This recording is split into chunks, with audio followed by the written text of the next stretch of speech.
Hey everyone, welcome back. Thanks for joining us. Today we've got a brand new story to share with you. So let's begin. Dusty rode in 3 in the afternoon. I knew the bar would be mostly empty then, and whatever Sarah needed to tell me wouldn't involve a party. I was way too right about that. The DRI was where Sarah and I had first met, 13 years ago. A bad feeling sat heavy in my gut. I'd suspected she was seeing someone at work. I was scared this meeting was where I'd hear the news. The signs had been there. Late nights at the office where she was the boss's secretary. No interest in sex, at least not with me.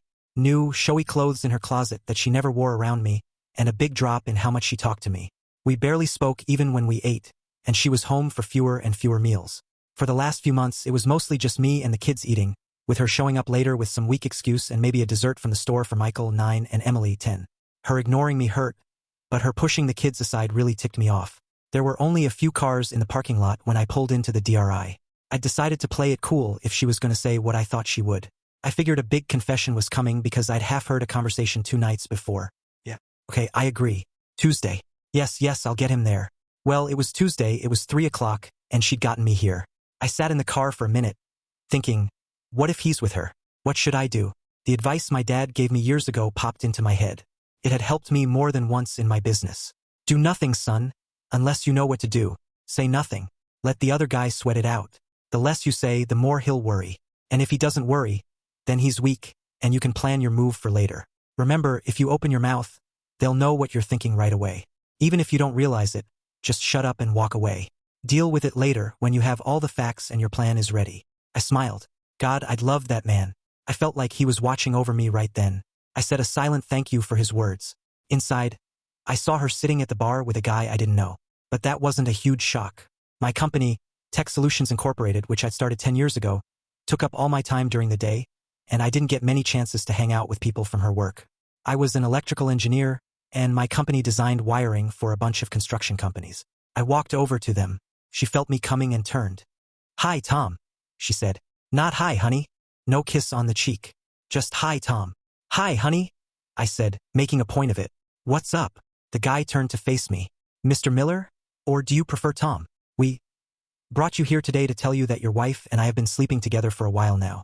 She's tired of sneaking around and making excuses, so I told her to just be straight with you. Like I said, I was half ready for this, and the recorder in my jacket pocket gave me an edge. I hoped it was picking everything up. I waited. I didn't say a word. Dad was watching, after all, and I didn't want to disappoint him by being stupid. Tom, Sarah said, waiting for me to say something, but I stayed quiet. She must have thought I was in shock. So she started talking. Tom, it's been so hard keeping this from you. I don't want you to be hurt. I don't plan on leaving you. It's just, well, sleeping with Jake here is something I can't give up. I hope you can understand. I just can't hide this anymore. You deserve to know, she said. I wasn't sure how dumb she realized her argument sounded. Sarah hadn't finished college, for obvious reasons. But I'd never thought of her as truly stupid until that moment. As for the genius she was trading me in for, well, enough said. I walked to the end of the bar where the bartender was trying not to hear what he couldn't help but hear. I ordered a beer. He brought it. I sipped it, saying nothing. They both watched me. I could see confusion on their faces. I finished my beer and left. I felt their eyes on my back as I walked out. I felt good. For the first time in months, I felt like I had the upper hand. Maybe I was imagining it, but that's how I felt. I went straight home. The kids would be waiting. I kissed them hello, laughed, and told them it was going to be a good weekend. They cheered, and we went to get ice cream. I told them my plan, which I'd come up with earlier that day. They'd be staying with their Aunt Susan and Uncle Dan for the weekend. They loved my sister and her husband, and they loved them back. Sue and Dan, a former Army Ranger who couldn't have kids, saw Michael and Emily as their favorites. I knew Sue and Dan were going camping that weekend, and now the kids were going with them. That would give me the chance I needed to handle things. Everything okay, Tom? Dan asked. The guy had a creepy way of picking up on things. Honestly, no, I said. I'm divorcing Sarah. The kids don't know yet. Figured, he said. That surprised me. What? I've noticed some things, he said. So has Sue. Sarah actually came on to me last Christmas. I brushed her off and she tried to play it off as a joke. But it didn't work. Not with me. Sue made me not tell you. Sorry I didn't sooner. It's okay. I'm just grateful you guys are here to take care of the kids for a couple of days. I need time to get my ducks in a row. Listen, Tom, if you need anything. Thanks, Dan. I'll keep that in mind. But I think I can handle this. It'll be messy, but I have evidence, and this isn't a no-fault state, so nailing that jerk shouldn't be a problem. After I leave here, I'm heading over to Harry's to get things started. Harry Morgan was my company's more than capable lawyer. By all accounts, he was ancient but still sharp as a tack. He knew every judge and every decent lawyer in the state, let alone the city. Sarah couldn't have been that clueless about what I could do if I found out she was cheating. I figured she'd come clean because she had someone else to protect herself from anything I might do if I found out on my own. It was bad logic, but the more I thought about it, the more it seemed like the only possible reason. She was scared I'd find out and blindside her. Well, that's exactly what I was going to do. Yeah, Harry, that's pretty much it. I'd shown up at his office unannounced and caught him off guard. I gave him the recording and the name of the bartender who'd seen the weird meeting between Sarah and the other guy just hours earlier. Okay, I'll have them both served on Monday. Are you going home? He asked. Yeah, I guess so. I don't want to tip her off too soon. I'll kick her out as soon as you tell me they've been served. Okay. Mike will interview the witness and get him to sign a statement tomorrow, even though it's Sunday. Speed wins in this game. Hit hard, hit fast, and leave them confused and scrambling. Always say that, he said. I liked how this guy thought. And Tom. Yeah. Sorry about your marriage, and especially about Michael and Emily. Anything you need. Thanks, Harry. I appreciate it. I left feeling really good. I had an ex-ranger and a ruthless lawyer on my side. Now all I had to do was sit back and wait for the storm to hit. I told Harry to deny her everything. She was to get nothing. He said that wouldn't be a problem with any other lawyer. I knew I'd probably have to give her half of everything. But her actions, proven by the recording, would give him the leverage to crush her in court, according to Harry. If Harry said it, it was as good as done. I felt better and better as I drove home for possibly the last weekend I'd spend with my soon-to-be ex-wife. Arriving home, I was shocked to see a strange car in the driveway. It had to be Jake's. It was getting dark. I wondered if I'd get lucky enough to snap a picture or two of the lovebirds. I parked a couple of houses down and snuck up to the house as quietly as I could. The lights were out. As I got closer, I saw Gary, my next-door neighbor, pulling the trash out. I stood right next to the strange car and looked at him. He saw me and waved. I nodded. He'd seen the car. Good. Another witness. I wrote down the jerk's license plate number. I'd give it to Harry tomorrow along with Gary's name and address, and maybe some photos if I could get them. I went into the backyard like I was getting my trash cans. Gary had gone back inside so I could still try to sneak in and get my pictures. They were in the living room. I pulled out my phone and snapped photos through the sliding glass door. Thank God for modern phones. He was hitting her from behind while she knelt on the couch. I got about 10 pictures. I put my phone away and walked noisily through the sliding glass door. They heard me. They both turned, looked at me, and kept doing what they were doing. I went upstairs. The nerve, I thought. I sat down and waited. About 15 minutes later, I heard the front door open and close downstairs, then the roar of the jerk's engine as he drove off. I waited another minute or two and then went back downstairs, heading for the kitchen. I heard the shower running as I passed the downstairs bathroom. I poured myself a coffee and waited. This was going to be interesting. 10 minutes later, she came and joined me. You okay? She asked. Her voice was soft. I didn't say anything. I just sipped my coffee and waited for her to say something real. It bothered me that she didn't even ask about the kids. This woman wasn't the woman I'd married over a decade ago. Tom, we have to talk, she said. The kids are at your sister's, I said. Thought you might want to know. Oh yes, I noticed they weren't here when I got home, she said. She looked flustered now. Look, are you okay? I just wanted to be upfront and honest with you. I didn't like sneaking around. You're a good man, and you deserve better. It's just sex, Tom. Only sex. I won't deny you anything when we're together. And Jake knows that and is okay with it. He's a good man.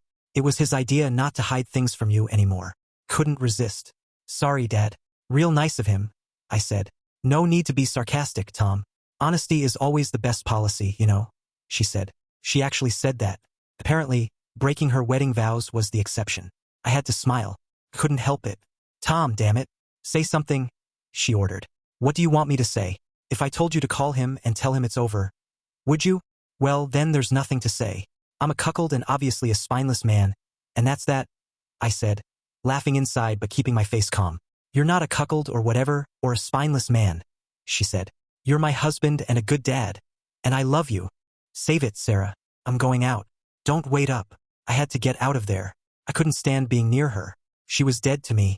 By Monday, it would all be over, and she'd be out of my life for good. I went back to the Dusty Road Inn. The same bartender was working. I sat at the end of the bar. The place was packed, especially for a Tuesday night. I ordered a beer and asked the guy, "What's going on?" Pointing to the crowd. Ladies' night, and the wolves are out. He nodded toward the far corner. The lighting was dim, but I saw him. Jake was making out with some woman. So, the cheater was cheating on the other cheater. Why wasn't I surprised? Or maybe he wasn't cheating. Maybe Sarah knew he had other interests. I overheard that crap earlier today, man. If you need a witness. Thanks. Maybe I will, I said. My wife pulled that stuff on me a few years ago, but I didn't have anyone to back me up, so I got screwed pretty bad in court. Gotta keep this place going, though. So that was something, I guess. It'd be nice if half of what I make didn't go to alimony. We talked on and off for the next 4 hours. I made a mental note to talk to Harry about maybe getting this guy some justice if he helped me nail Romeo and Juliet. We losers had to stick together. Jake never saw me at the bar. I'd managed to get some good shots of him and his new girl. I'd use them to show Sarah if she actually thought she was exclusive with him, but that would have to wait until after the big show on Monday. Around midnight, the bartender, Josh, and I had gone through a few cups of coffee after closing. He lived upstairs, so he had nowhere else to be. And since he lived alone, I guess I was good company for a late-night chat. I liked the guy. Plus, he made a damn good drink, a major plus in my book. I was furious with Sarah, but I wanted to sleep in my own bed, not the guest room. There's something about a man's own bed. It's something my wife knew about me, and maybe that's why she'd had sex downstairs instead of up. I slid in beside her. She was awake. I felt her hand reach for me. I yanked it off me, just rolled over, and slept. She must have done the same. The light coming through the curtains woke me. It was almost 8. I could smell bacon cooking. I got up, showered, dressed, and went downstairs. She was in a good mood. I guess she thought everything was okay. Or at least that our marriage wasn't over. "Hi, sleepyhead," she said. "Morning," I said. "Smells good." It did. I was hungry. It might be the last day of our married life, but I didn't have to be all gloomy about it. The storm would hit tomorrow, but today was going to be a good day. I just knew it. "I'll be here all day for you today," she said. Like it was a big favor since I was being so reasonable. "Oh yes, and if you're good, you might get really lucky," she said, actually giggling. I didn't know whether to laugh or throw up. How could this cheating wife actually think I'd consciously accept what she was offering? I just chuckled back. "I have to take my car to the shop later this morning," I said. "Need new brakes." "Oh, I thought we might. Maybe later," I said. I had to figure out a way to avoid her, and it wasn't going to be easy. I really didn't want to sleep with her, but I supposed I could endure it if I absolutely had to keep her off balance. Just before leaving for the brake job, which wasn't a lie, I hid my little voice-activated recorder near the kitchen phone. I figured if she called him, that's the phone she'd use. I was right. God, I love the sneaky stuff. 3 hours later, I was back. I grabbed the recorder while she was taking out the trash and went into my office to hear what it had caught. It hurt to hear her say she loved him. Really hurt, especially since I knew he didn't care about her. I couldn't wait to show her the dated pictures I'd taken of him and his girl the night before. That would throw a wrench in her plans. "Hi, it's me. Yes, he's gone to work on the car." Giggle. "Yes, your advice really helped. I don't know, Jake. He might not want to." Yes, I'll try. He cares about me, so maybe. But, okay, I understand. I just don't want to lose him. I don't know, maybe we're pushing too hard. I know, but, okay. Bye, I love you too. I sat there in my office, feeling lost. How had I ended up marrying someone so foolish? It was embarrassing. I wasn't even sure if I should go through with the divorce. Could someone that clueless really be held responsible for their actions? No, the pain was too deep. The blatant disrespect from both of them made any chance of getting back together impossible. And then there were the kids. It was clear she didn't care about them at all. Unforgivable. I couldn't avoid her, but I just rolled over in bed and slept. I was up and out of the house before she even woke up the next morning. It was Monday, and soon it would be the living end for her and her lover. I first went to the office to let my secretary, Liz, know I'd be out for the rest of the day. Being the boss had its perks. First stop was Harry's office. He had news. Mike, his part-time investigator, had dug up some dirt on Jake. Married, 6 kids, believe it or not, and his wife had the money in the family, 10 years older than him. She apparently had no clue about his wandering ways. I told Harry to go after him hard and gave him my latest recording and my phone with the pictures. He smiled at that. I also mentioned I might have a special job for him and Mike after things settled down. I knew Sue and Dan would get the kids to school. It was talking to them later that day that scared me, but it had to be done. Harry had arranged for the 2 of them to be served at work. There was a restraining order against her coming back to the house and against him too. The papers were set to be delivered just before lunchtime. I asked Harry to make sure it was done loudly and with as much drama as possible. I wanted those 2 to hurt. Also, I'd asked him to make any evidence against them available to Jake's wife. What she did with it was up to her. God, how I wanted to be there when Sarah was served. And then I thought, why not? I was in the hall when the server arrived. I didn't know him, and he didn't know me, so he just walked right past me to the office where Sarah worked, the boss's office. "Excuse me, are you Mrs. Sarah Miller?" he said. "Why, yes I am," she said, smiling. I was watching from the doorway, and she didn't see me at first since she was turned to speak with the server. He handed her a manila envelope. "You're served," he said. Her face fell. She looked at the envelope in her hand and opened it. She went pale and started to cry, then sobbed. She sank into her chair. Her boss came out at that moment, saw what was happening, and tried to comfort her. I made myself more visible. She saw me and her eyes shot open. "Tom." "Why?" Couldn't resist. "Sorry again, Dad. You can't be serious, Sarah. You have to be the world's biggest moron," I said, and I walked out. I wasn't there, but I heard later that Jake had been served in the same way. He actually fainted when he realized his life was essentially over. He eventually lost everything. Wife, kids, house, job, everything. I've been wrong about one thing. Sarah wasn't the world's biggest moron. She was only the second biggest. A few days later, I sat in Harry's office, sipping hot coffee. "So, do you think you can help him even though it's so long after the fact?" He said. "Yeah, I think so. The lady has a lot of secrets, and she's more than willing to revisit the divorce terms to keep them quiet." "Get the alimony dropped," I said. "I mean, if you can, Tom. Don't you know by now that I can do anything?" He laughed. "I stand corrected," I said, joining him. Late that day, I was at the Dusty Road Inn, talking with my new friend, Josh. "Jesus," he said. "If what you say is true, you'll never have to pay for another beer in here again. I can't tell you how much I appreciate it, especially since she rubbed my nose in it so bad back then." "Glad I could help," I said. Sarah ended up with nothing from our marriage, but miraculously, she wasn't fired. She'd been with her boss for so long that he let her mistake slide this time. Jake was history, like I said. I met with Sarah the day after the big show. I had something I wanted to give her. I knew I risked having to listen to her beg, but this was worth it. "Tom, isn't there some way? I mean, the children." That was a card I knew she'd play, and I shut her down. "You haven't shown any interest in the children for months, Sarah. That boyfriend of yours has had your full attention. Tom, he's a good man. He's like you in so many ways. I think that's why I fell for him in the first place. He loves me too. That's why we tried so hard to make you understand. It was for you that we bared our hearts and souls. Now you've seen fit to destroy us, all of us, even the children. How could you?" The tears came again. This time she'd really ticked me off, making it all my fault. God, I was mad. "Tom, it's not too late. There's still an us if you want it. I know I can make Jake understand that you have needs too. You'll still be my number one. You're the father of my children. How could you ever be otherwise? Jake is outside of us, not part of us. I will make you a very happy man if you only give me the chance." I was almost speechless. Couldn't even get mad. This was beyond dumb, stupid, moronic. She actually believed her own lies. She needed help, but someone else was going to have to provide it. She was dead to me. "Sarah, I came here today for two reasons. One, I'm going to allow you unrestricted visitation with the children, but never with your lovers. Two, I'm going to give you some money to get you into a new starter apartment, but then you'll have to fend for yourself. The condition for this generosity on my part is that you do not in any way contest the divorce.